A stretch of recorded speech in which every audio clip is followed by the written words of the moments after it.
Welcome to Chit Chat Stocks. On this show, hosts Ryan Henderson and Brett Schaefer analyze businesses and riff on the world of investing. As a quick reminder, Chit Chat Stocks is a CCM Media Group podcast. Anything discussed on Chit Chat Stocks by Ryan, Brett, or any other podcast guest is not formal advice or recommendation. Now please enjoy this episode.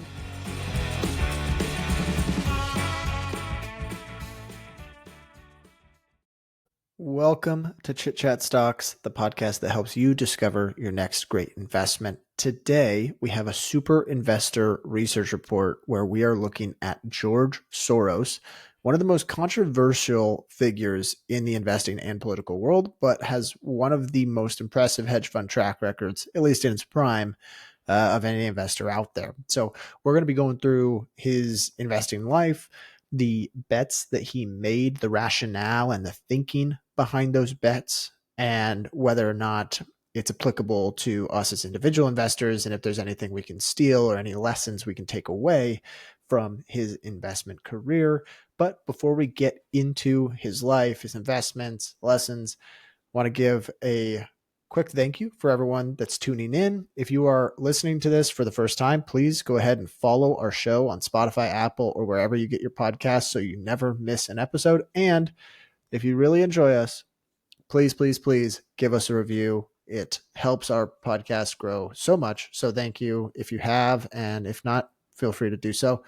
Brett, what inspired you? You picked George Soros here. What inspired you to look at him as a super investor? Well, really, it's the returns. 25, we're going to get into 25 years. I tried to estimate 28% annualized returns for his investors in Quantum Fund while he was generally running it. And even though he's outside of our, value investor mindset, it's a little bit of different stuff, which I thought was kind of educational for us researching this episode. And I hope will be educational for the listeners as well. It's just learning from someone who has done so well. And before you get into his early life and upbringing, I'll say, regardless of what you think of him, if you're one of those people that is an extreme anti-Soros person, I don't care either way. If you love him, I don't care either. We're strictly looking at him as an investor, what we can learn from him, because clearly, unless you're one of the few people out there that has produced 28% returns for 25 years, and if you have, you're probably not listening to this podcast. So I'd say almost every single listener has not put up his performance. So there's something we can learn from him to try to do well as investors ourselves. Let's start with his early life and upbringing. I sometimes it can be too much to look at all this stuff, but I do think it's kind of fascinating when we've done all our Super Investors series episodes. You do start to recognize some patterns of great investors, something that they had in their early lives. Typically that's some sort of hardship that led to like frugality in the early days and understanding like value and being value conscious early on, but also typically they are very bright as well from an early age. And that seemed to be the case with George Soros. So Soros, for those that don't know, he is super old. I think he's almost 100 years old at this point.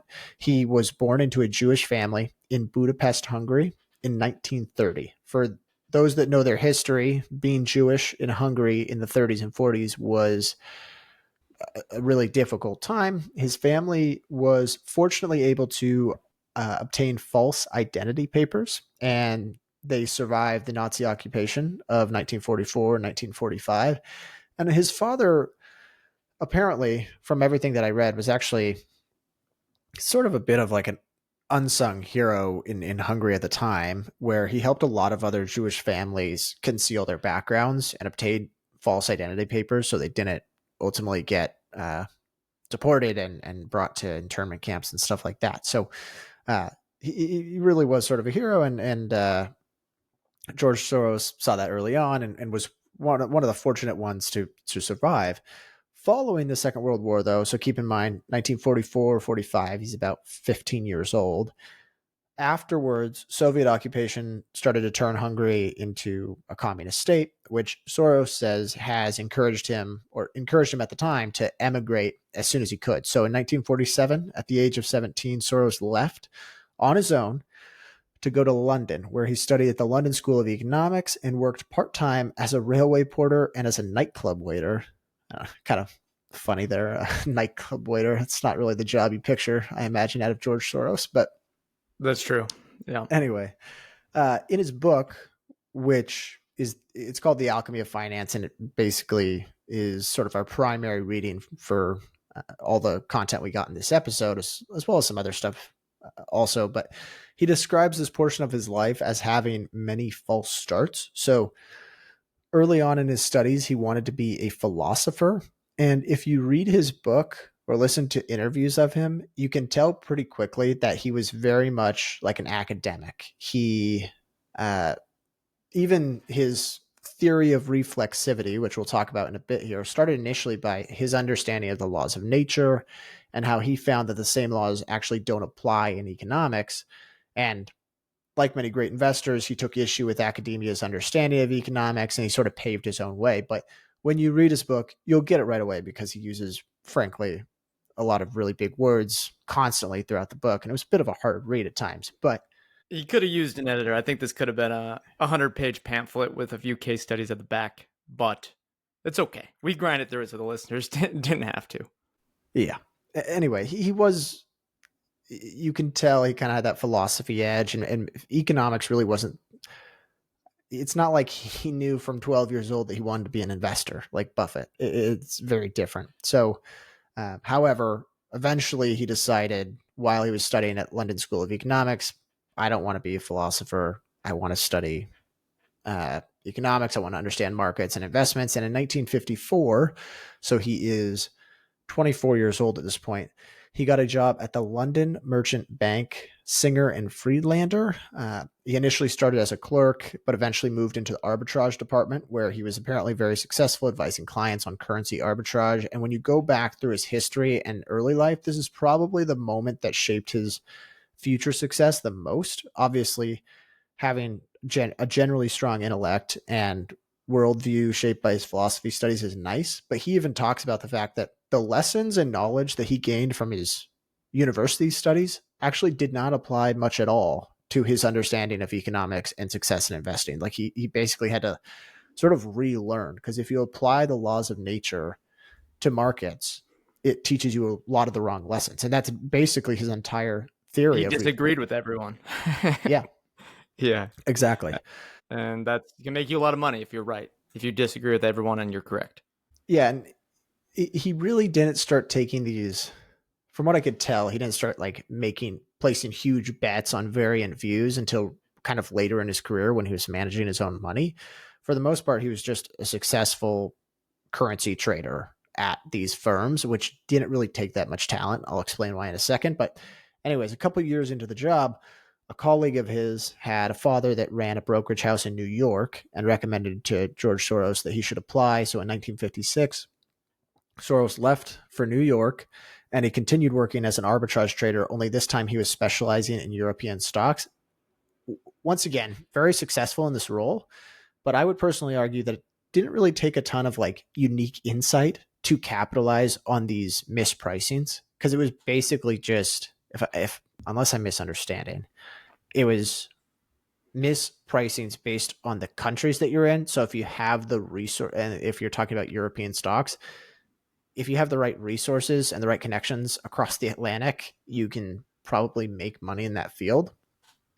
And he continued in that field until 1963. There was the Kennedy administration imposed a tax on the purchase of foreign stocks and bonds by U.S. investors. This was known as the interest equalization tax. And this basically wound down Soros's European arbitrage business. So he was still working at the firm. It was just, he basically just describes it as it sort of curtailed demand for a decade.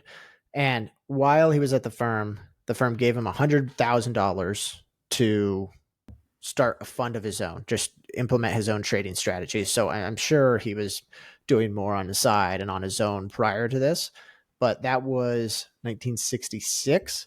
And that would eventually pave the way for what we now know him for the most, which is the quantum fund.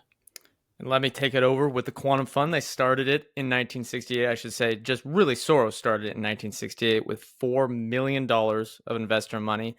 And that grew to $2 billion by the time the second edition of The Alchemy of Finance was written, which is the main source for our podcast episode, through 1993. We didn't get exact figures throughout this, so this is kind of ballpark stuff. I'm trying to connect with some of the data points that get thrown out throughout the book. But again, 1968, $4 million, $2 billion by 1993. And in the book, Soros mentions, and this is a key point, that there were few new capital raises and that the fund grew 300-fold for initial investors. So if we ballpark these as pre of the fees paid to the quantum fund, or even if it's post fees, it could be a little bit different. We can look at and estimate over from 1968 to 1993 for 25 years. If you were an LP of the quantum fund, you generated a 28.25% annual return. In 1998, Stan Druckenmiller, who we have covered on the show before, if you want to look details into his strategy, which is very similar to Soros but slightly different, he took over the quantum fund in 1988, and Soros slowly moved away from active investment management and focused more on philanthropy in the early 90s. But we're going to cover basically what he did, any ideas from The Alchemy of Finance, which is really this 1968 to the late 80s, early 90s. And you got to ask, how did Soros do so well? I mean, over this time period, I think this is better than what Buffett did.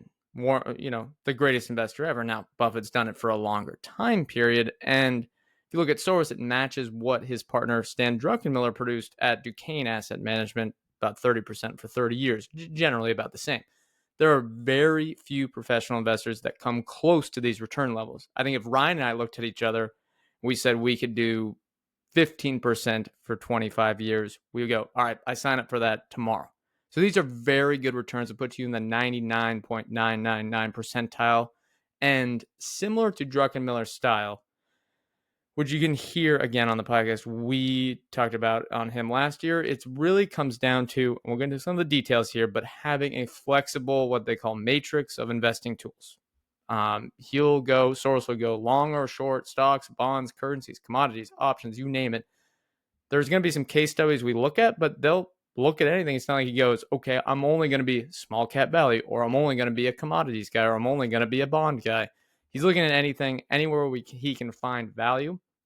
And I think before we get into reflexivity, one philosophy that Soros is known for above all others is portfolio management and position sizing. I'll kick it off with a quote from Druckenmiller talking about position sizing that encapsulates his overall trading mentality, Soros's overall trading mentality. Quote, Soros has taught me that when you have tremendous conviction on a trade, you have to go for the jugular. It takes courage to be a pig. It takes courage to ride a profit with huge leverage.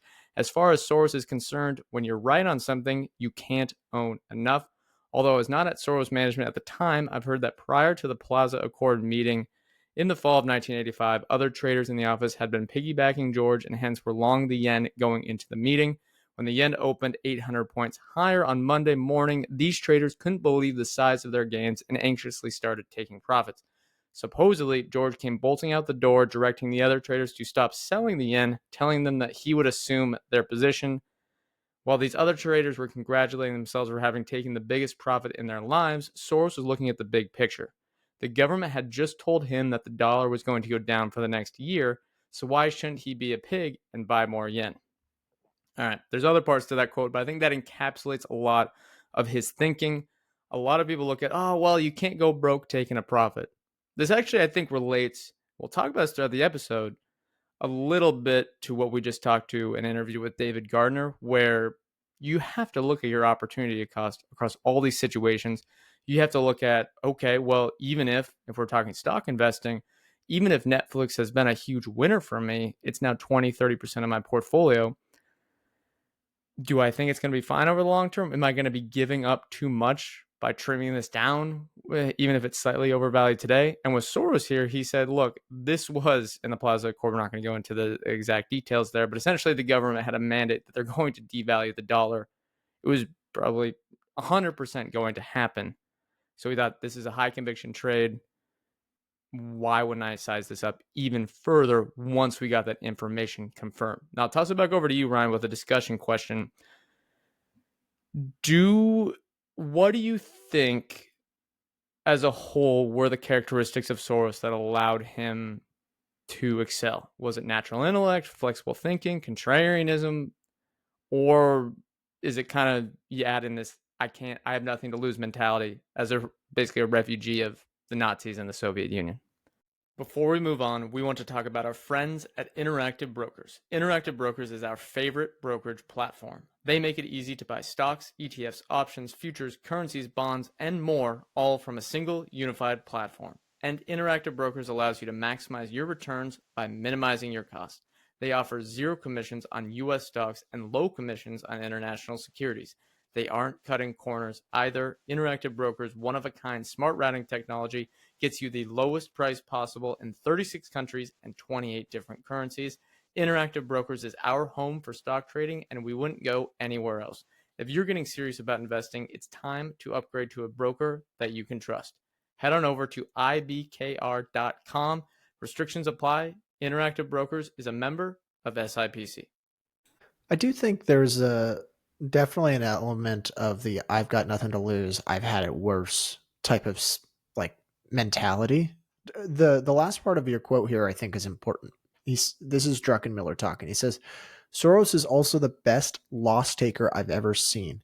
He doesn't care whether he wins or loses on a trade. If a trade doesn't work, he's confident enough about his ability to win on other trades that he can easily walk away from the position. That I think is very rare. The willingness to just step away and say, I'll make money somewhere else. Because so often you see it where people get locked in or fixated on certain positions. They've done the mental work, the research to have some sort of a take on that position, and then they have a hard time letting it go. So yeah, I think maybe his ability to move on and have sort of an air of arrogance or confidence, I should say, has definitely helped him. Arrogance and conviction, but the ability to go, I was wrong. Let's do another one. Yeah. The other thing that I wanted to mention here, because I don't think we're going to mention it anywhere else in the episode, but one sign of a great investor, because there isn't that much openness about the bets that Soros has made over his life. Like you see the big ones, you see the ones where it was huge currency bets that get talked about, but I'm sure he's had tons of other successful investments that aren't as well broadcasted. But when an investor has multiple proteges that go on to be successful investors themselves, and they talk positively and kind of give praise to the people that they learned from, that's a big sign. So Stan Druckenmiller, we've talked about him on this show before, phenomenal investor, learned a ton from Soros. The second one, do you know who I'm going to mention here, Brett? I think so, but I don't want to spoil it for the listeners. Take a guess. The current Treasury Secretary. Correct. Scott Bessent, who I believe was actually responsible for his bet against the yen. It was either the yen or it might have been the Thai baht. I could be wrong. He was in charge. He's later after Druckenmiller left. He joined in 91, I saw. Okay. But he was there, like Druckenmiller left in the 2000s, but Bessent was there later. Yeah, and Bessent became, I think, the manager of one of the funds. But yeah. Now we're going to talk about later, he's trying to be on the other side of potentially some reflexive currency trades against Argentina. But we'll save that for later. Yeah. Let's talk about the theory of reflexivity. So this is probably one of the reasons that Soros is so well known in the investment industry, that and generating 28% returns for a sustained period of time. But he introduced this concept in his book, The Alchemy of Finance. I'm going to give a technical explanation of his theory, and then I'll describe it as I understand it. So here's the technical definition. In social systems, such as financial markets, participants' understanding and beliefs influence their actions, which in turn change the reality they are trying to understand, creating a dynamic, self-reinforcing feedback loop between cognition and reality that differs from the laws of nature. My definition: perception can impact real results. And I'll give a real life example right now. OpenAI. The perception of OpenAI right now is incredible. It's like peak reputation. Everything they touch turns to gold. Everyone wants to be associated with them. People want to invest in the company, which raises their valuation and gives them more access to capital, which in turn gives them more firepower to invest, which actually probably improves their chances of being a more valuable business in the future. Like if they're able to raise more money and employ better people and do more business deals with other, businesses, the reputation and perception of OpenAI is benefiting the actual business. Another way in which this shows up, okay, every single week we talk about this. OpenAI has announced some partnership with another company. And yesterday, as of this recording, I think maybe 2 days ago, they announced a deal with AMD. AMD stock jumps 28% on the day. This is businesses want to be associated with OpenAI now. So they can probably get better terms just by having the partnership or association of OpenAI, which actually helps OpenAI's business, right? So that's kind of I'm applying the theory of reflexivity there to kind of the micro level, the company level. And in some ways, this kind of goes against the typical mantra of value investors, which is in the short term, the market's a voting machine, but in the long term, it's a weighing machine, because it's basically saying that the voting machine impacts the weighing machine. Yes, exactly. My take, I'm kind of on the fence here, because on the one hand, the value investor in me is saying companies with absurd valuations will eventually have their day of reckoning. Like eventually gravity is going to bring them back down to earth and it can't last. But the version of me that works for a private VC backed company, I see this on a regular basis. When a company has a great reputation, other companies are more receptive to partnerships and B2B deals. They respond to your LinkedIn posts more, or your LinkedIn messages, for example, when you have a certain company in your bio. You get more talented employees that want to work for you. You get better valuations from VCs, which attracts more attention, attracts more talent. So on the micro level, there's definitely some legitimacy to this theory. There's also, I wanted to touch on this here because it's kind of related to theory of reflexivity, but it's kind of its own theory as well. He talks often about the anti-equilibrium theory. And what he's basically saying is he believes in the complete opposite of the efficient market hypothesis. Instead of believing that there is so much information out there that the markets are so competitive, there's so many different investors that all prices are basically efficient. That's kind of the efficient market hypothesis. He says all the investors are humans. All the humans are biased, which means security prices are actually almost always mispriced, not perfectly priced. They're almost always away from their true value in some way. So, and I think I would, if you're putting me in one camp, like on one side of the scale, there's the anti-equilibrium, and then on the other side, there's efficient markets. I would definitely skew towards the anti-equilibrium. I'm in the same boat. I think if you're like not even a true historian, even the amateur one like ourselves of, say, the last 100 years of financial market history, the anti-equilibrium theory makes so much more sense. If prices were efficient, they would all trade like Constellation software and would just go up and to the right. Google is up 70% in the last 5 months. Markets aren't efficient. I guess because everyone's biased. Yeah, I agree. Yeah, that's a great example where we can even go back further. Early 2023, there was an insane bias against Google. The information out there was not accurate or perceived accurately because the first model they tossed out there, Google Bard, didn't work very well, even though their internal models were as good or just as or better than ChatGPT. And they put those out there, and those are the fundamentals, right?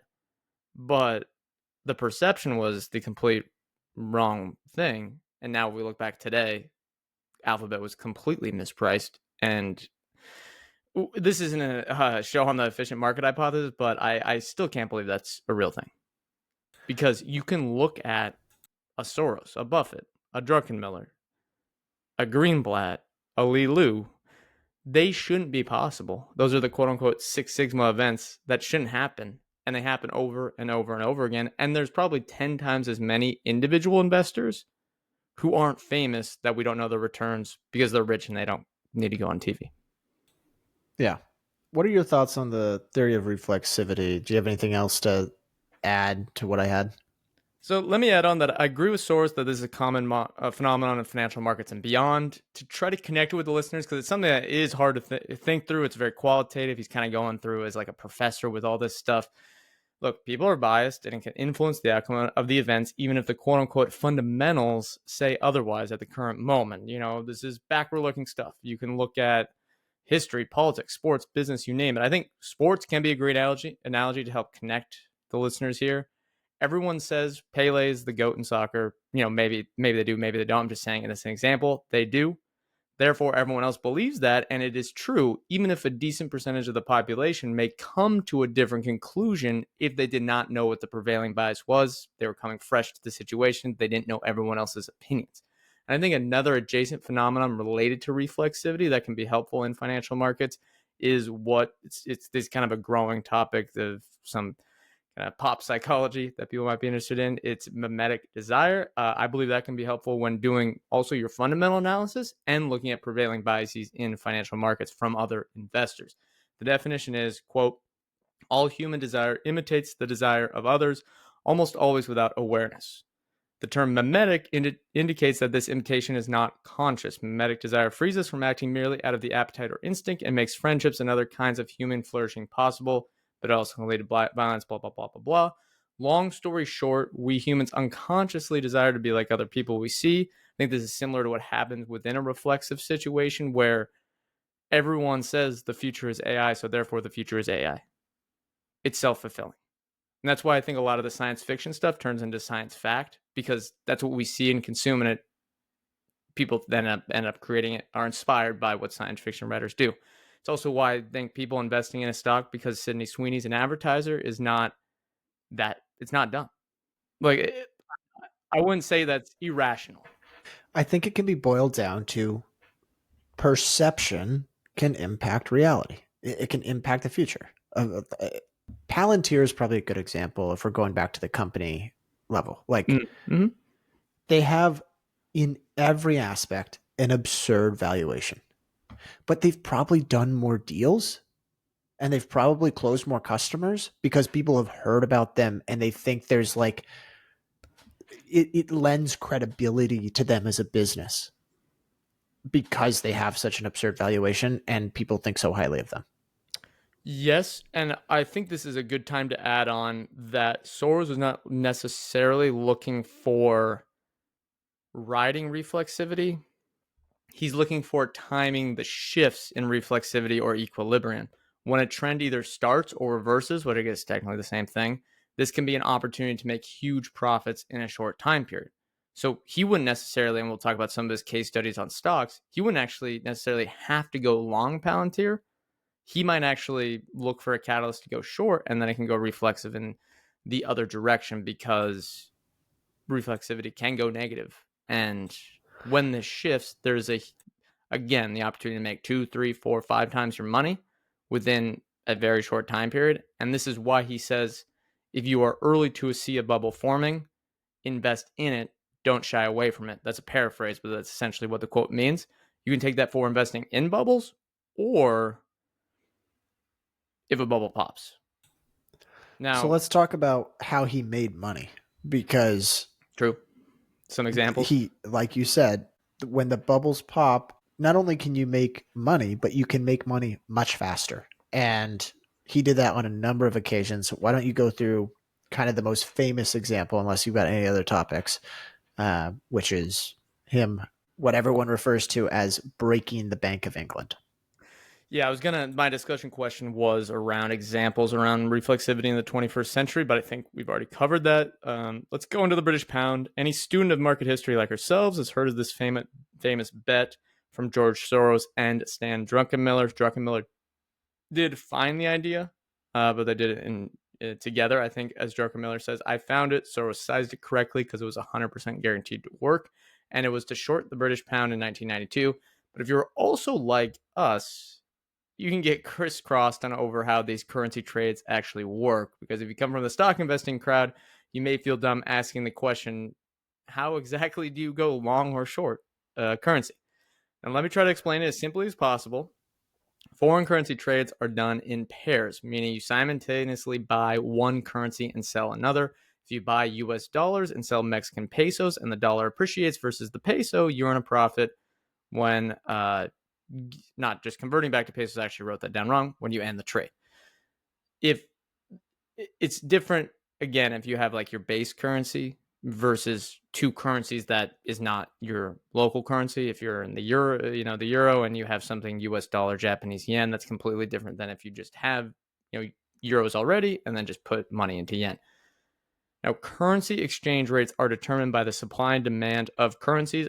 I will say he went through the details of this in his book. We can't go through all the formulations that impact that. It can come from economic trade, capital inflows, or speculative investments. Essentially, it's just what can impact the flow of currency from one country to another, or the exchange of one currency for another. For example, if there's a bunch of imports, you're importing products, but you are sending your currency, say the United States currency, from the US. You get the imports of cars and you put the money, the dollars go to Korea,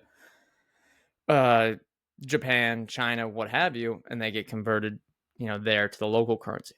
There are a lot of intricacies, as I mentioned, but the general rule of thumb is that speculative capital is attracted by a rising exchange rate and rising interest rates. The higher the rate on a country's treasury bonds, the more attractive it is to investors. I mean, you can just ask someone, what would you rather buy?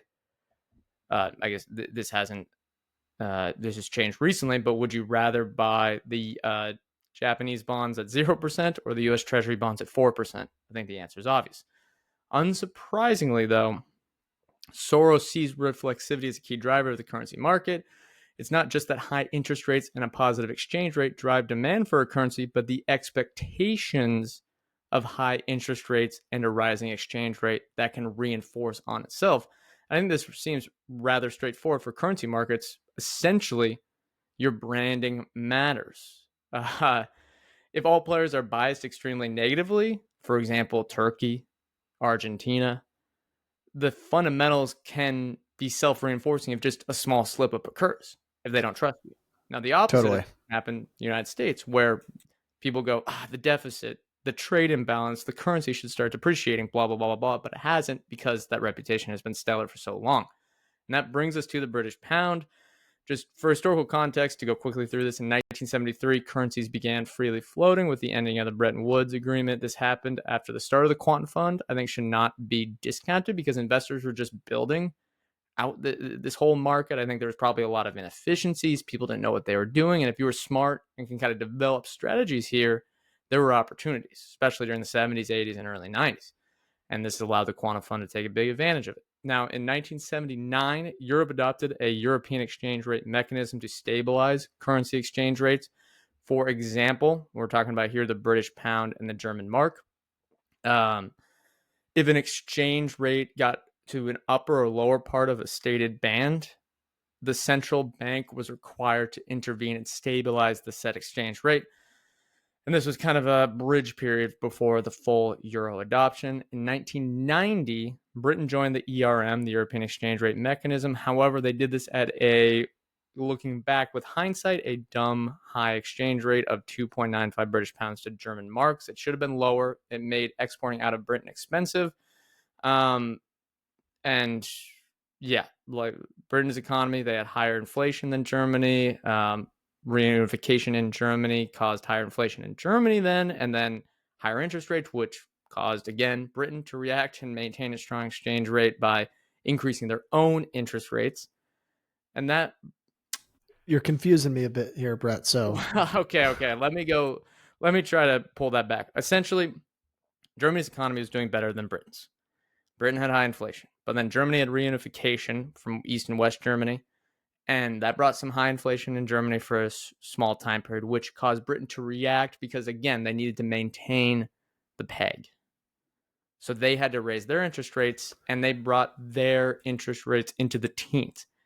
Now, this brings in Soros and the other speculators. They believe this is propping up the British pound versus what would be the quote unquote natural rate with free markets, which was going to be, as every month went on, every day, lower than what they were propping it up as, and they began to short the pound. He borrowed billions of pounds from banks and then sold them to buy German marks. He then went public and began to tell people about it. This brought in other traders, started to create a flood of currency out of the pound, which the government had to defend by buying pounds in the open market to maintain the exchange rate peg. Now, this public decree seems to have made the trade self-reinforcing, and maybe is why Soros called it the perfect trade or 100% guaranteed to happen, because he created his own reflexivity in this situation. Then on Black Wednesday, September 16th, 1992, the pound finally broke, collapsed 15% versus the German mark and 25% versus the US dollar. And since the quantum fund had extreme leverage in this trade, the returns for them were much higher. I heard it was $1 billion in a single day. Remember, the fund in 1993 is worth $2 billion, so I think they doubled their value in a single day. This episode is presented by our brand new partner, Portsido. Do you know what your actual investment returns are? Well, if you're like me, then the answer is probably no. And that means you need to try Portsido. Portsido is the ultimate portfolio performance tracker. With Portsido, you can easily aggregate your various brokerage accounts and instantly see your actual investment returns.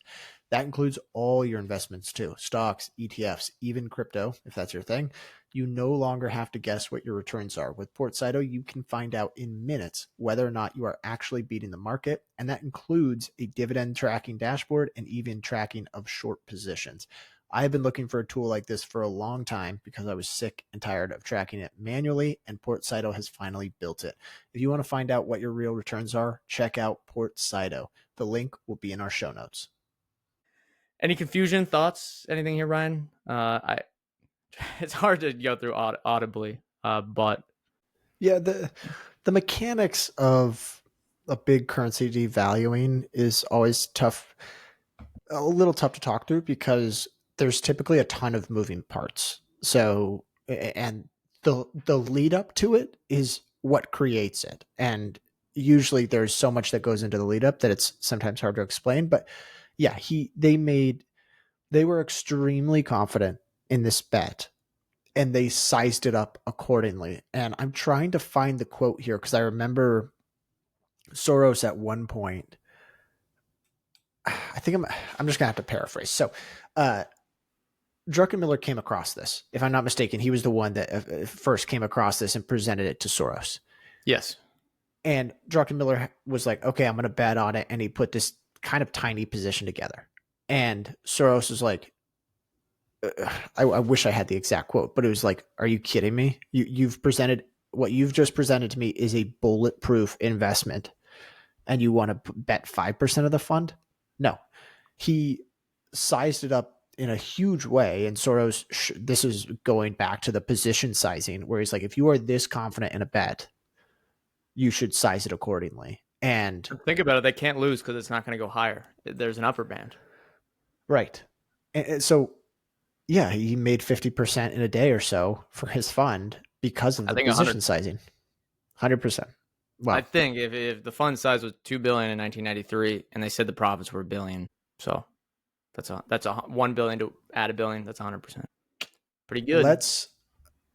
So if this is too much currency talk for you listeners, you can feel free to skip ahead here, but I'm going to mention one more currency bet that he made against the Thai Baht in 1997. And then we'll talk more about what's applying today and whether or not this is useful and lessons we can take away and all that. So I'm going to go through, and he didn't make as much money from this trade, but it's nice to walk through some of the mechanics of it to see if you can ever kind of replicate this. I'd probably say most of the people investing or listening to this isn't the typical type of trade, but it's fun to study. So in the 1997 Asian financial crisis, Soros bet $1 billion against the Thai baht of his $12 billion fund by selling currency futures. So in effect, shorting.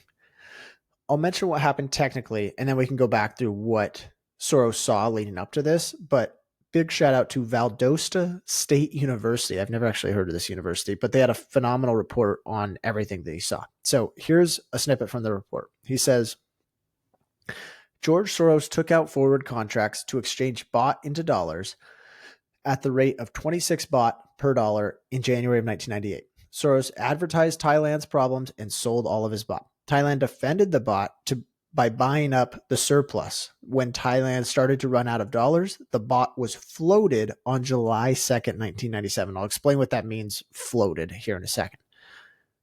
When they did that, the baht fell from $1 for $1 for 25 baht in June of 1997 to $1 for 54 baht in January of 1998. So basically the value was cut in half of the Thai currency. That And day, he was short the baht. he was short. So essentially, he doubled his money on that. Essentially bet. shorting a stock. Yeah.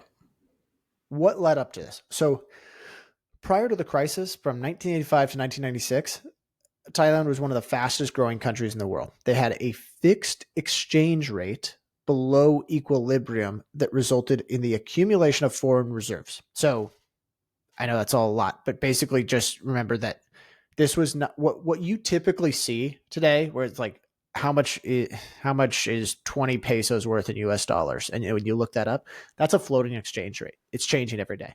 They had a fixed rate. They also had 5% higher interest rates than most of the world, which made a lot of foreign money want to flow into Thailand. But Right. they also just had like how people have Japanese yen and then they go into Mexico and get 11% today. right. But they also had capital controls that prevented money from flowing in for a long time.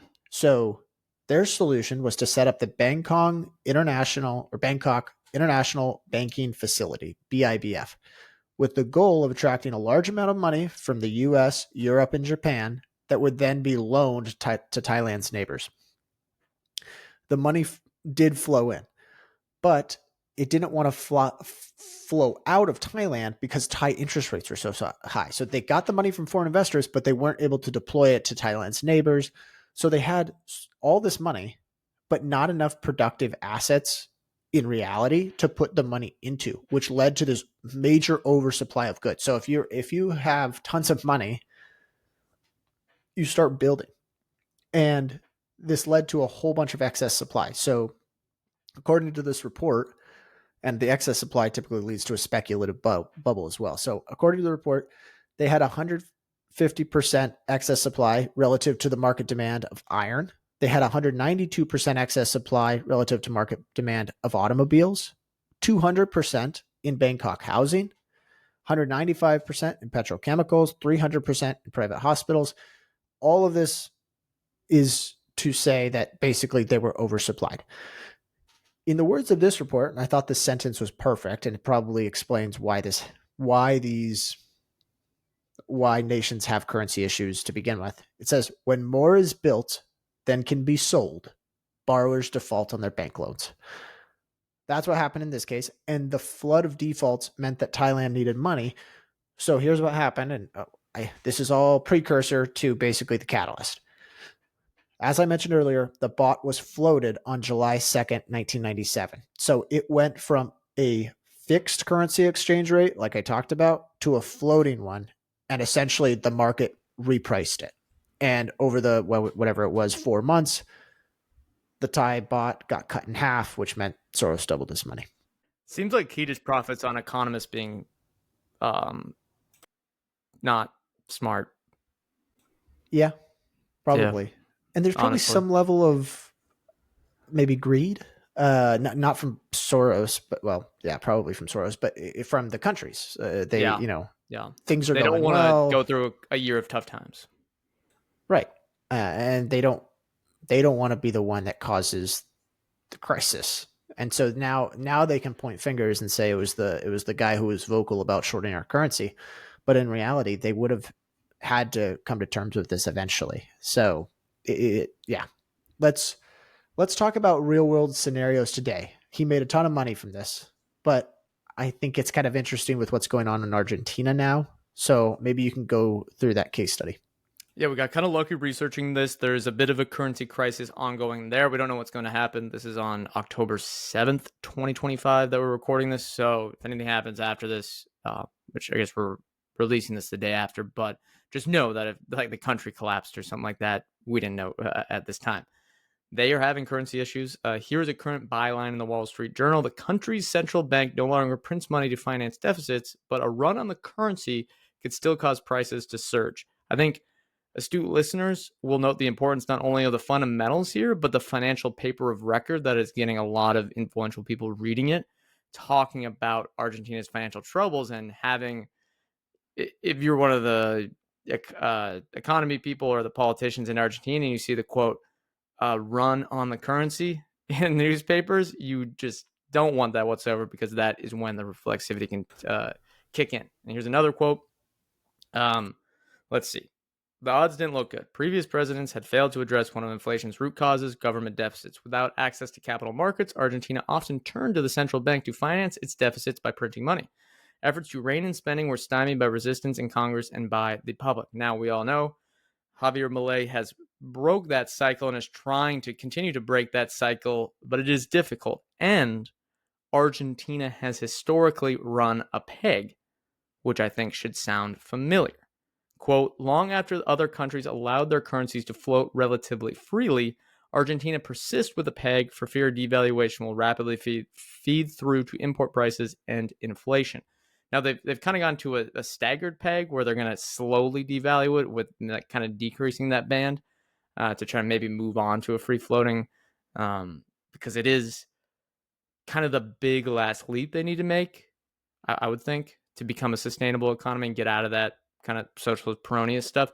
Without going into the nitty-gritty details here, it looks like a situation where Argentina may be forced to devalue the currency, which could open up traders to pile in. I don't know. Maybe what's funny is that Scott Bessent, the Treasury Secretary of the U.S., is trying to work with Argentina to fix this issue, but there could be some of his old colleagues that are on the other side of this bet. Yeah, that is interesting. And it's kind of, I guess, reassuring if you are maybe an Argentine citizen to know that Scott Bessent, who probably has your best interest at sort of the forefront of his policies, he is as familiar with currency relations and currency arbitrage as anyone. This is such a good example of reflexivity. So, or the theory that Soros has, which is you see all these concerning headlines about, what is it, the Argentine peso? Is that what they call it? It's the peso, yeah. Is so self-reinforcing, because let's take an example. Let's say I was an American soccer player and an Argentine soccer team wants to sign me to go play for them. This actually happened in Turkey recently, which is why I'm using the analogy. I would be worried getting paid in Argentine pesos. You're going to immediately convert that to dollars or Bitcoin or what have you. I'm going to convert it to dollars. I'm going to try to get it out. And in the case that I saw, they just demanded that they be paid in dollars. So someone did this. An American player went to Turkey and were like, I just want to get paid in USD. That's all. I'm not taking the Turkish lira. And you can trade it on your own if you want. But that is self-reinforcing, because then no one wants to hold the whatever your nation's currency is. So it is. I totally see how this can lead to reflexive nature and people basically creating the issues themselves. Their perception is impacting the real results. All right, folks, before we move on, we need to tell you where we get our financial data. Fiscal.ai. Fiscal AI is the complete stock research platform for fundamental investors. I use the platform pretty much every single day. You'll see the charts on our podcast and you'll see it in our newsletter. This is our one-stop shop for stock research. They've got up to 20 years of financial data on all companies globally, including company-specific segment and KPI data. That means Amazon AWS revenue, SoFi's total members, Google's paid clicks growth, and literally millions of more data points. They've also got earnings call transcripts, ownership data, company-specific research reports, and much more. If you want complete financial data at your fingertips, then you need to check out Fiscal AI. And if you use our link, fiscal.ai/chitchat, you will get 15% off any paid plan. Again, that is fiscal.ai/chitchat. The link will be in the show notes. Plus, you toss in politics in there. People want to get elected. They don't want to cause an economic crisis, even though it could happen for a year, and that's what's necessary to get the economy on the right footing, all that good stuff. Let's talk, though, about some underfollowed stuff with Soros that I think can relate for a lot of our listeners is how he invested in stocks. He actually talks about this in detail without going through kind of specific returns or case studies. We can look at what he has used philosophy-wise in the alchemy of finance to invest in stocks. There's a couple of quotes here. I think I can just read one and then we can talk about, quick discussion around them. And here's one from the Alchemy of Finance. It took an intensely personal, emotional form. Testing was closely associated with pain and satisfaction with relief. When I asserted that, quote, markets are always biased, I was giving expression to a deeply felt attitude. I had a very low regard for the sagacity of professional investors, and the more influential their position, the less I considered them capable of making the right decisions. My partner and I had a malicious pleasure by selling short stocks that were institutional favorites, but we differed in our attitudes to our own activities. He regarded only the other participants' views as flawed, while I thought that we had as good of a chance as being wrong as anyone else. The assumptions of inherently flawed perceptions suited my self-critical attitude. Here's my discussion question. Does this actually make him a contrarian value investor or just an investor, trader, you go short, whatever? This is not that different than other value investors I see out there. Yeah. Once again, it's a bit of a long-winded, but complicated quote. But I think it goes back to him being sort of impartial to the results. Like you see this where he says we differed in our attitudes towards our own activities. He regarded only the other participants' views as flawed, while I thought basically I could be wrong. And he's willing to make these bets even knowing that he could be wrong. And I think it's such an interesting trait to have as an investor, of being totally agnostic to what you're trading almost. Like, true. He stripped emotion out of it. Like, oh, I lost money. Okay, my analysis was wrong. I don't care about the company. It's a token for me or whatever. Like it's not really how I invest, but he's trying to test his academic theories, it seems like. Yeah. And yeah.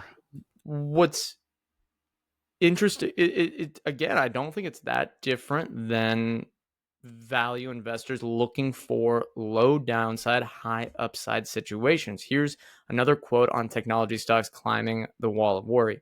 The stocks were selling at very low multiples of anticipated earnings, and the main argument against them was that they would not be able to grow fast enough to meet the demand, and eventually IBM would move into the market and kill them. The argument turned out to be valid, but not before these companies became large and prosperous and investors became eager to throw money at them at high multiples. Those who had been willing to fight the negative bias were amply rewarded. Is this not what we try to do sometimes, Ryan? Is this not what the Motley Fool does? Just without, trading in and out as much. Yeah, and I think if I'm understanding this quote correctly, high valuations can help a business. They actually can. Yeah. It's but kind of an interesting early. He wants to identify the trend early. Yeah. It helps to get into a business where the multiple then expands and then helps them, because then you're making money and there's less of a paradox of, yes, the high valuation helps, but multiple compression can hurt your returns.